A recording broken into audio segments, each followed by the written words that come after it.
Coaches, Rick Stewart with AllAccessCoaching.com. Make sure you hit the like and subscribe button down below so we can let you know when new content's been uploaded. And the reason we started doing it, we sort of, everybody's watching Coastal Carolina do it, and we see so many odd fronts that it's hard. It was hard for our center to cut off a head-up nose or a shade to the strong side. So we started pulling our center. Like I said, this year our particular center weighed 186 pounds, and we're Class 6A, and so it's the second largest classification in Alabama. And he was fast, and that way I could put some bigger guys at guard, maybe for what we saw that wasn't necessarily as athletic, but they could move people off the ball, and we could pull him. And it just makes down blocks easier for less leakage, and you can create a three-man surface to run the belly without a tight end. We went away last year and the year before. We did pretty much straight university, Harding University in Searcy, Arkansas, their triple option stuff, double slot, under center.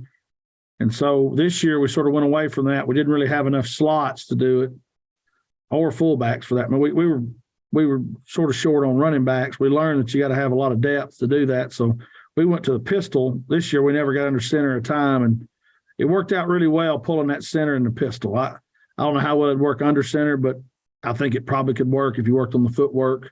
And the question people have, well, what if they line up other than a 3 and a 1 and not in an odd front? Well, what we do is our center gets up there and he'll make a gut call, and the backside guard will pull and kick, and that way we get a good down block on play side. We're able to down block everything, because where we're at, like I say, my right tackle weighed 189 pounds this year, and my center weighed 186 or 187, whatever it was. So, and I'd lost 5 out of the 6 starters, counting my tight end. I lost 5 starters from the year before. 3 of them are playing college football now. So we really had to rebuild. And so this is something we came up with that was really good for us. And like I say, what I'm going to do now is I'm going to go through some different clips. And first I'll show you how we block different ones. And what I'm going to show you, what we found out is just the belly, but I'm going to show you a quarterback belly that was really, really good, and we got a lot of mileage out of this year. And let's see here. I'm fixing to show you the quarterback belly here. Well, I'm going to spend a little more time on this quarterback belly because it's really, really good. And like I say, and also it's one of these things. I think this play is a play that you could run like a wildcat play. You could put your best runner back there and do this 15-16 cup.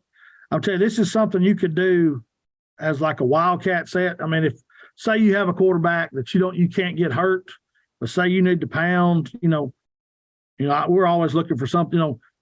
This guy, number 4, was our best running back, but he happened to be our quarterback besides our tailback. Our tailback was pretty good, but like this game, our tailback was out the first 2 games, so we had to manufacture yards with him. And so this is our opening game, first game of the year. Defense holds them. They punt it. We start. The ball's touching the goal line. We start. That's our first drive of the season, starts right there.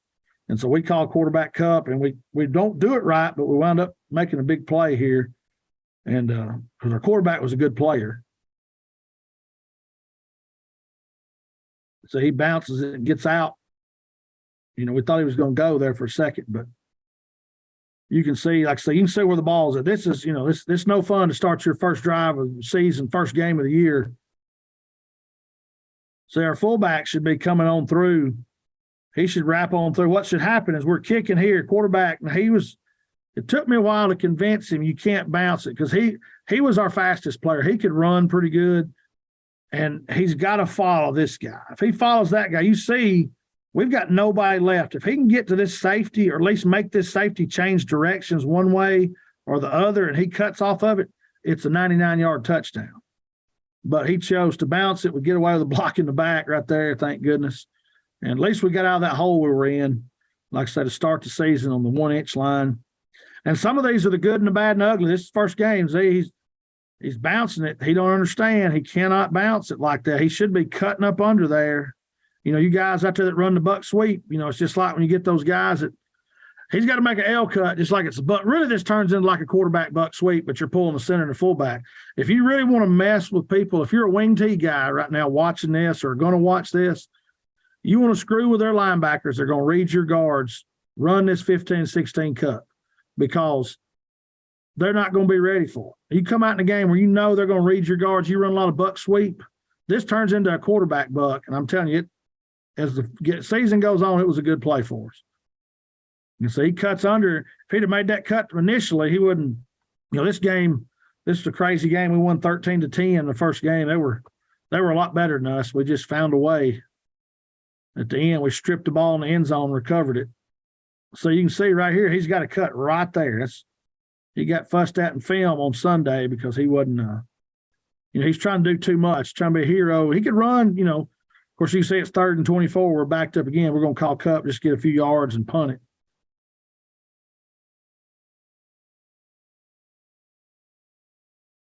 You can see here, we're going to go, we added a motion to it there. We quit doing much of the motion with it. And we do this a lot. You'll see we do this a lot out of freeze. And see right here, our center gets tripped up. If our quarterback will just go, and so when our center gets tripped up, our fullback gets confused. That they got to understand, center's got him. And you can see right here, if we don't trip up and we get this guy blocked, we got a big play because it was there. And it was just one of those deals where high school football, man, it's a heck of a way to make a living. A couple guys do the wrong thing, messes up the whole play. This was a game where I had half my offensive lineman out. We struggled. See, he's bouncing it again. He just early on in the year, he really had a hard time trusting that hole. And as the year, you'll see as the year goes on, he gets better and better. And here in a minute, he has a pretty good little touchdown run off of it. So now right here, our fullback, we're kicked. Our center's wrong. So our center's got to be here. He's got to be inside shoulder kicking. Our fullback should be boom right there. And you can see because our center takes a bad angle, fullback lays on that guy instead of getting up in the hole. And like I say, our fullback, bless his heart, he was a big kid, but he was not very fast. We just didn't have anybody else. And so you can people started reading him, so we quit pulling the backside. They start reading our back. This is something, a little wrinkle you can throw in. We would have him play side and lead. He would basically, both of these guys would counter step and then come back. This is in one of the overtimes. This is a team that beat us in triple overtime that kept us from finishing 3rd in the region. It was one of those deals. Since I've been here, they hadn't beaten us, and that was their best team they've had. And so they beat us 39-36 in triple overtime. Backside, I had my left side, my offensive line was out this game, so we struggled cutting in. But this is when we started blocking back. This is when we decided we're going to base everything back to avoid this right here.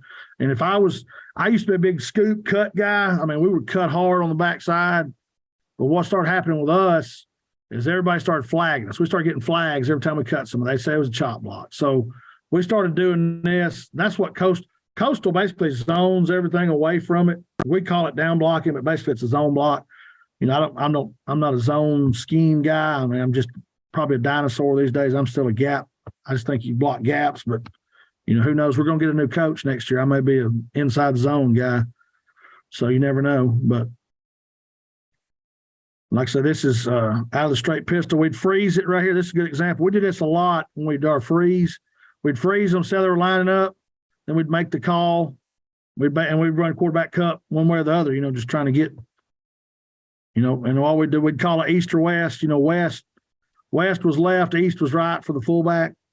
And you can say that we do a good job. Quarterback finally gets it. This is the 3rd game of the year.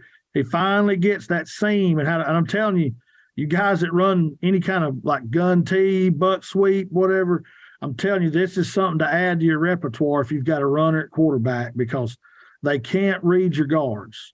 And it's real easy, man. We repped it in our team mix period. We do everything like Harding. We have an option period, team mix period. And this was one of our team mix plays that were non-option plays.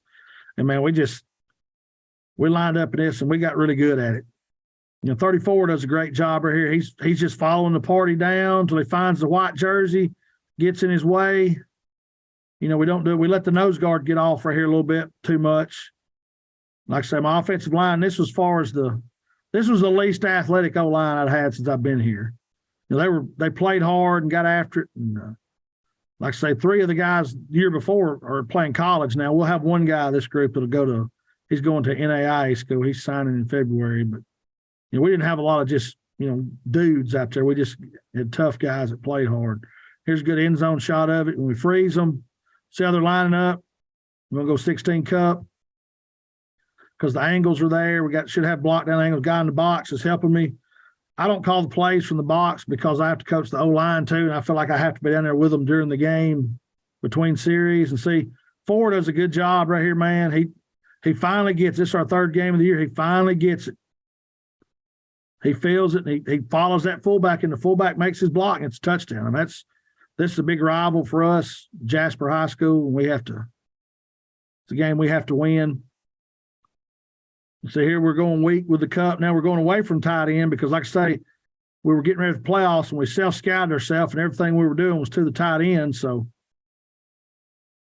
54 got what I like about 54 is he gets killed right here, but the guy can't make the tackle, and 4 falls down.